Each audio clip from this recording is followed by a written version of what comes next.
Hello বন্ধুরা, welcome to Pallavi's beauty hub and lifestyle. কেমন আছো তোমরা সবাই? অন্যান্য দিনের থেকে আজকের দিনটা একটু আলাদাভাবেই শুরু হয়েছে। বেশ কয়েকদিন লম্বা ছুটি কাটানোর পর আজকে পাকা স্কুলে গেছে।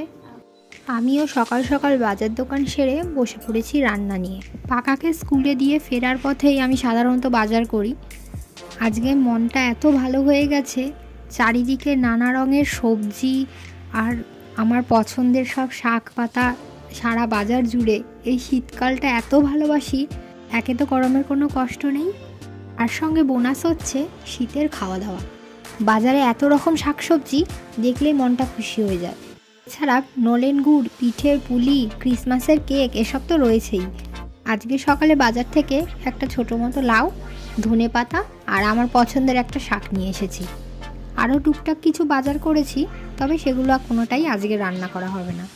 লাউ আর ধনেপাতা দিয়ে মুগ ডাল পাকা খেতে খুব ভালোবাসে, আর তার সঙ্গে আলু ভাজা থাকলে তো কোনো কথাই নেই। এর সঙ্গে রান্না করব ডিমের ঝোল আর শাক ভাজা। ছেলেকে স্কুলে পাঠিয়েছি, ঘরে একা একাই রান্না করছি। এই সময় মনে হলো ব্লগের জন্য ছোট ছোট ভিডিও ক্লিপিংসগুলো নিয়ে রাখি, তো সময় পেলে না হয় এডিট করে নেব। যেই কথা সেই কাজ, রান্নার ফাঁকে ফাঁকে ভিডিওগুলো নিতে থাকলাম। এর মধ্যেই আলু পেঁয়াজ সব কেটে ফেলেছি, তবে তরকারির খোসাগুলো কিন্তু ফেলবো না। আমাদের এক প্রতিবেশী, তাদের বাড়িতে পোষা গরু আছে, তো এই খোসাগুলো সবই তাদের বাড়িতে দিয়ে আসা হবে গরুর খাবারের জন্য। অনেকে ভাবতে পারো পেঁয়াজের খোসা কেন গরুর খাবারের মধ্যে দিয়ে দিলাম। তো ওই গরুগুলোর দৃষ্টিশক্তি অনেকটা কমে গিয়েছিল। এই দিদিরা ওকে ডক্টরের কাছে নিয়ে যাওয়াতে উনি ওদের প্রেসক্রাইব করেছেন ওর খাবারে পেঁয়াজের খোসা অ্যাড করতে। এটা জানার পর থেকে আমিও পেঁয়াজের খোসাগুলো দিয়ে দিই। আজকে তোমাদের একটা ছোট্ট প্রশ্ন করব, দেখি তোমরা কে কে সঠিক উত্তর দিতে পারো। আজকে আমি যেই শাকটা রান্না করলাম তার নাম কি, সেটা তোমাদের কমেন্টে জানাতে হবে।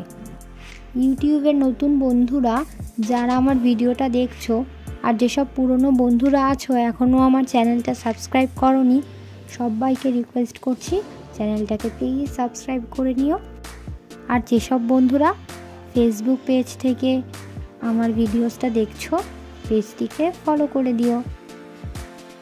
আজকের ভিডিওটা কেমন লাগলো আমাকে কমেন্টে জানাতে ভুলো না। সবাই ভালো থেকো, সুস্থ থেকো। আবার তোমাদের সাথে পরবর্তী একটি ব্লগে দেখা হবে।